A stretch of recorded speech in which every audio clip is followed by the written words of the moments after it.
What's up, y'all? This is Shaamya, and today I'm talking about how life is short. This past weekend, I went to Chicago for my cousin's funeral, and for me, it's been a whirlwind because in the last decade or so, I've lost 4 of my aunts, and if I look at it overall, I lost my mom when I was a teenager, and then I lost my grandmother in 2007, and then I lost my grandfather in 2012, and by 2015 it just felt like the spirit of death was just blowing through my family. And by the time that we got to the 3rd funeral of my aunts, which was 2018, I started asking God, what is this? What is going on in my family? Why are people checking out like this? And I knew better. I knew enough about the Lord and the word that it wasn't him. And what was bothering me with every funeral is that when the pastor gets up, bless his heart, I don't want this to sound any negative way because I have a very high respect for pastors and the mandate of which they have. But the things that they say, which is God brought another person home, or I guess the Lord saw fit to call this individual into the kingdom, or the Lord needed another angel, or something to that effect, it would just, for lack of a better word, it would vex me because as I see it in the word, the Bible says that he gives us 120 years. And then if you go to Psalm 91, it says, with long life, I will satisfy you. And none of that was matching my mother dying at 44 or my other aunt passing away at 58. And then the next one, I think she was only 61 maybe, or 62. And I'm just like, this is not rubbing right in my spirit. I think that maybe, I don't know if they say it out of ignorance or if they truly believe that in calling God sovereign, which I believe that he is, but to a certain extent, meaning the Lord also gives us free will. What part of the responsibility is it of us with how long our life is? Is it really that God would take a person when they're 6 or somebody checks out at 25? Is that really him just like, okay, I'm waving my magic wand and I'm deciding that I'm going to go against my word that says with long life I will satisfy you. I'm going to go against saying that I will give you 120 years, and I'm just going to take Shaamya's mom at age 44. And I've really had to think on these things. I've done a lot of fasting and praying over the years, and what it came down to is that Satan is here to kill, steal, and destroy, and he deceives us in such a masterful way that we would blame God for premature deaths. And it's heartbreaking to me. It took me until my adult life when I really started to contemplate what ultimately took my mother out. She died of AIDS, HIV, and she contracted it in the early 80s from a blood transfusion from a hospital because her appendix ruptured. As I've been reflecting over the years, and just, when you have different experiences, things from your past can quicken to you to start taking pieces of puzzles when you're trying to solve mysteries that has happened in your life. And one of the things that the Lord was showing me, that I wanted to know why my mother's appendix ruptured in the first place. Like, how did we even get to this space? As I've been going through life, I'm 48 now. As I've been going through life and experiencing different things and seeing different things, he would speak to me and tell me, like, this is one of the reasons why a sickness came on your mother, or why she had such heartbreak. Just in hearing stories about her younger, some of the experiences she went through, aunts and uncles wouldn't tell you until you become an adult. So it took a good 20 years or so for me to start getting answers to these questions that I've had. But it turned out that my mother had a hard life. I don't know if she was, I know on YouTube you have to say SA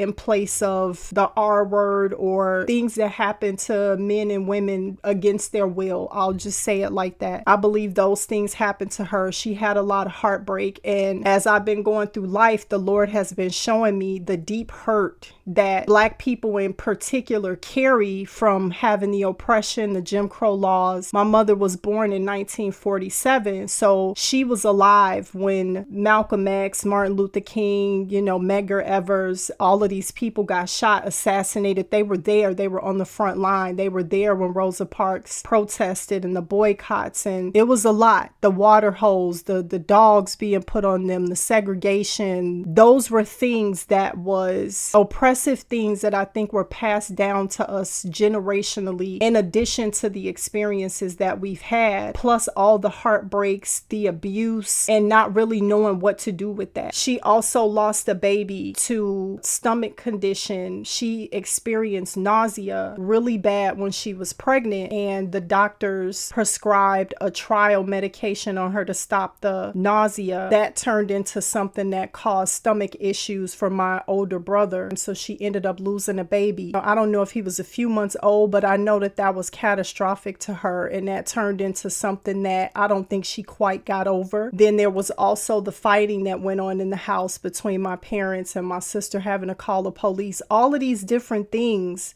the Lord was showing me led to her appendix rupturing because she was carrying so much trauma, so much oppression, the fighting, the stress, the loss of the baby, and eventually the stress of that caused sickness and disease to come into her body. And that led to getting the blood transfusion, which ultimately led to her passing away. When you were a little kid and you're sitting at a funeral and they're telling you, oh, God saw fit to take another soldier home, or it was her time, or he called her. And I always felt like God wasn't doing that it was man's free will and the fact that Satan is the God of this world that is causing all of this death. So if God came that we may have life and have it more abundantly, why are people dying in their 20s and 30s and 40s and 50s and 60s, even 70s? Because I plan on living past 100, and that's something that I've been praying for and asking the Lord to show me how to do that. Two big things that he told me to do. One is to obey his word, really know the word of God, to start figuring out where these spiritual doors are open that Satan is able to get into to steal, kill, and destroy. And one of the biggest doors that he gets in is unforgiveness. And it's taken some time. All of these things have been a process for me. This is not like Shaamya heard God say and just automatically started obeying. That's not how that went down. It would be like a series of things would happen where I would see that my disobedience would cause me months, years, and sometimes decades of heartache before I really understood I need to obey, not half obey, not obey late or when I felt like it, but I need to because the Lord is trying to protect me. As I'm reflecting back to watching my aunts check out one at a time from cancer and congestive heart failure and tumors and Parkinson's disease, seeing all of these sicknesses and diseases running through my family and just taking them out one by one, something is going on. This is feeling like the spirit of death blowing through. I don't know if any of you guys have seen the 10 Commandments with Charlton Heston. It's like back from the 50s or whatever. But the Lord told Moses to have everybody take the lamb, the blood of the lamb, and wipe it on the post of the door so that when the spirit of death came through, it will go past them. What I was seeing for me and what was happening in my family is it felt like we weren't covered under the blood. Like, how was the spirit of death blowing through here and just snatching it and taking souls? Like, we not Christian, we not believers. And he's showing me that your protection is in your obedience.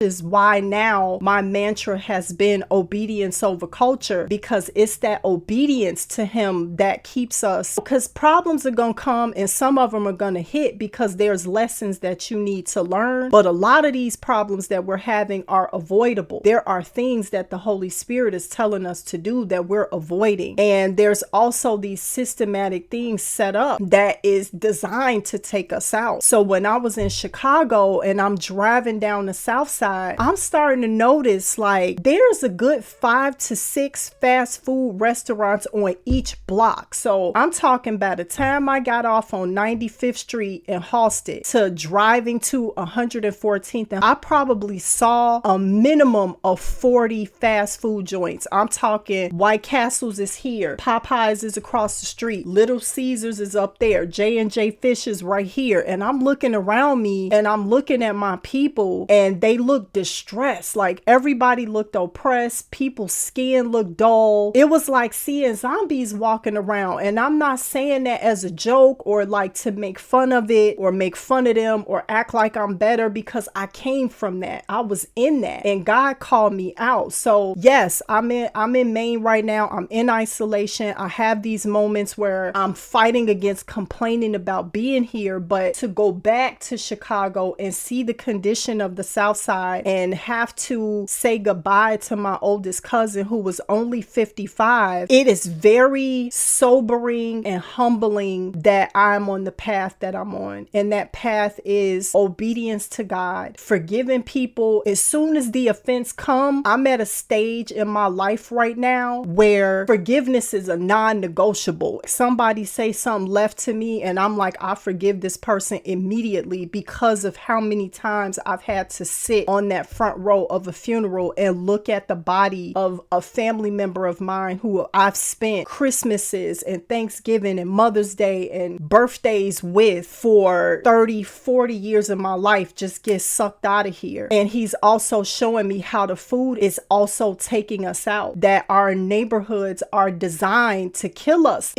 I was so overwhelmed this weekend looking at it, like what the heck is going on? And everybody is struggling with their weight and struggling with food addiction. And I feel so humbled and honored. And it wasn't without sacrifice. This process has not been for the faint of heart to get myself to a point of being a raw vegan. But I am so grateful for this hard process that I've gone through to get educated in the area of food and the things that God has provided here for us. He literally designed food to heal us and give us nutrients. In the same way you get a cut on your hand and you see how that heals, our insides can do the same thing. And I'm a strong believer that anything can be healed. Anything from cancer to congestive heart failure. I believe that with the right diet, you can reverse all of that, and you can reverse it fast, especially with juicing. I did a juice cleanse a couple of days before I went to have to say goodbye to him, because I knew I needed to be on the highest vibe possible to go into that space. It was a lot. And by the time I got there, I just continued on with a fruit cleanse. I just ate fruit the whole weekend, and I had to serve food to my people. And as I'm watching each dish get passed onto the plate, I'm seeing the distress in people's faces from a lens that I don't think that they can see from. I know what that is because I was there. Like, I got off of a 35-year food addiction from the same stuff, and it now looks to me as something that is taking my people out one at a time, you know? So I couldn't even tell you how I'm wrapping up this message, or I don't know if I've said any scriptures today. It's just me talking and trying to process what I just saw and what I just dealt with and what I just experienced in my weekend in Chicago. It was heavy. It was overwhelming. It's on a systematic level. There were no produce stores. I didn't see fruit, vegetable, anything that would, holistic doctors, none of that was over there. It was literally liquor stores, churches, gas stations, and fast food restaurants filling up the blocks.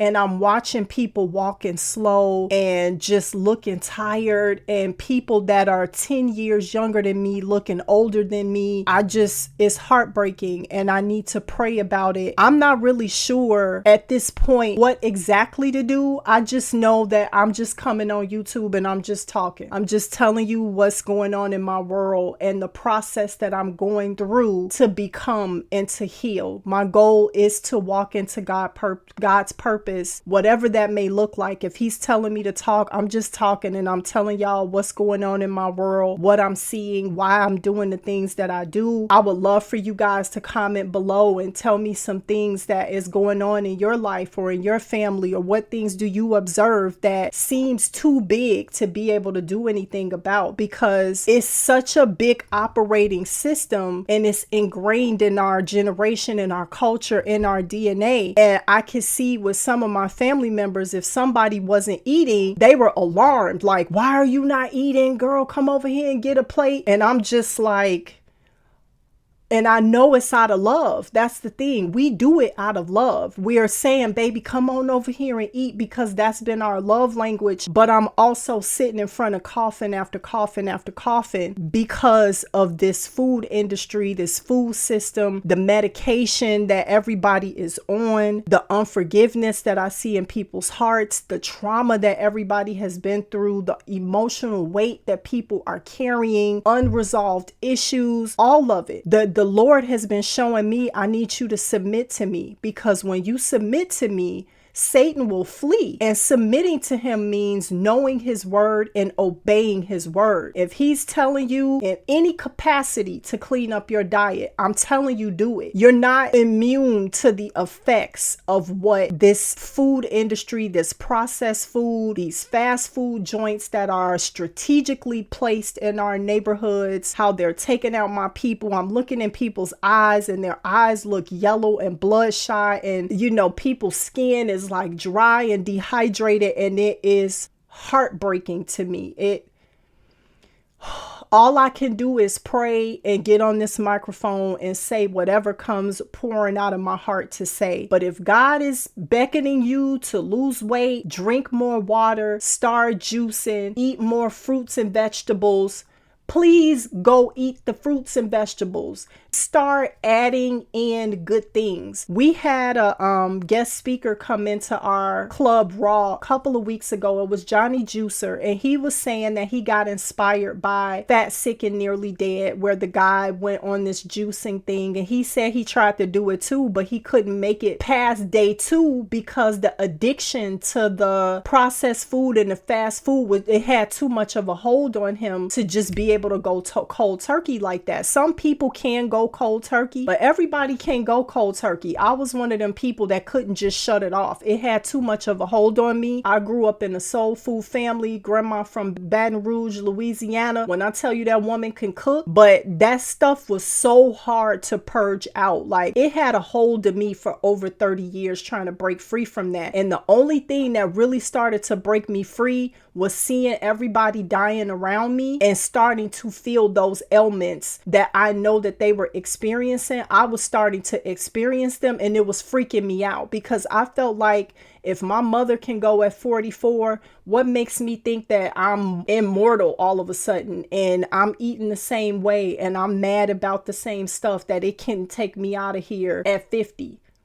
Why would I think that I'm above this process or this law? That's a law. Like, if you eating crappy, it has a way of catching up to you. And the thing is if you feel like it's too hard, I'd rather just eat what I'm gonna eat and die when I'ma die. You know, like Tabitha Brown says, that's your business. I will miss you. I don't want you to check out of here early, but I absolutely understand the people who are like, trying to eat clean is too much. I can't do it. My conviction for wanting to live in purpose, wanting my life to not be a waste, wanting to make an impact in the world. What can I do to make things better for other people? I don't want to waste that life. So it's been worth it for me to radically change my diet in the way that the Holy Spirit has guided me to do. I wouldn't even say that God is calling everybody to be raw vegan, but I do think it is time for you to get educated in the food industry and find out what's going on with your food, please, because there is no reason you should be eating and falling asleep, or you sitting and watching TV and all of a sudden you feel a sharp pain under your rib cage and you gotta pause for a minute.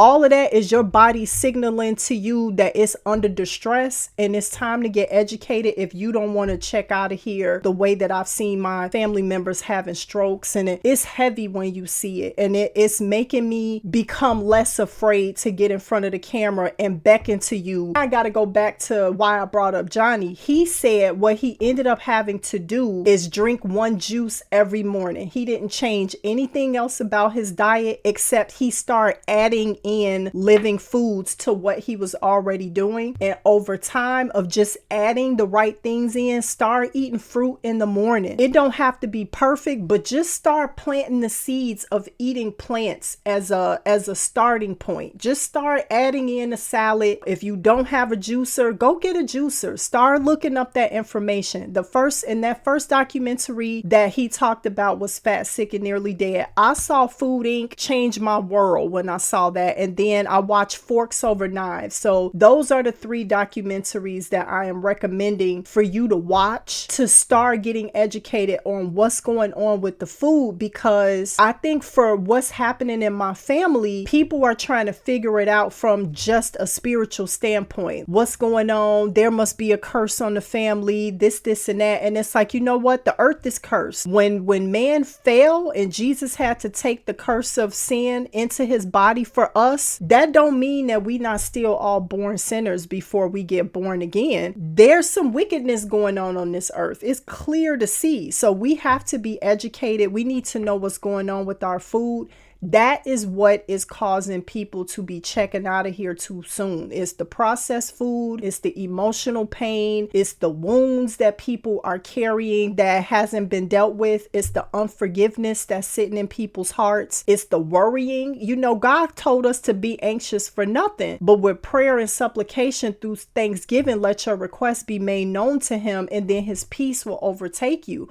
Worrying brings disease into the body. So we need to be mindful of those things. I'm a chill because I feel like I'm going on a rant. This is probably the first time that I've really ranted on my channel, but this weekend was too much for me, y'all. It was a lot seeing what I was seeing, and everything smelt stronger to me because I've been only eating raw food. I was only juicing up to that point. So all of my senses are more clear. My head is more clear. I'm more mentally stable and alert. And I was just able to pick up on all sorts of things that I don't think the people around me saw. And it was a lot. Maybe a couple of people that I talked to, but I was trying to just be quiet and not be preachy because it wasn't the time for that. But I could see what was happening and what is happening in our neighborhoods and what's happening in the food industry. It's too much. It's a lot, y'all. So I'll be praying for y'all. I hope y'all pray for me. If there's anything you want to add to this or how you feel about it, I want to hear you guys' thoughts. Please let me know down in the comment section anything that I've said that you want to say anything or add to. If there's something that you didn't agree with, I'm always cool with that. I'm not like this one-sided person who talks, and if you don't agree with me, I'm a freak out.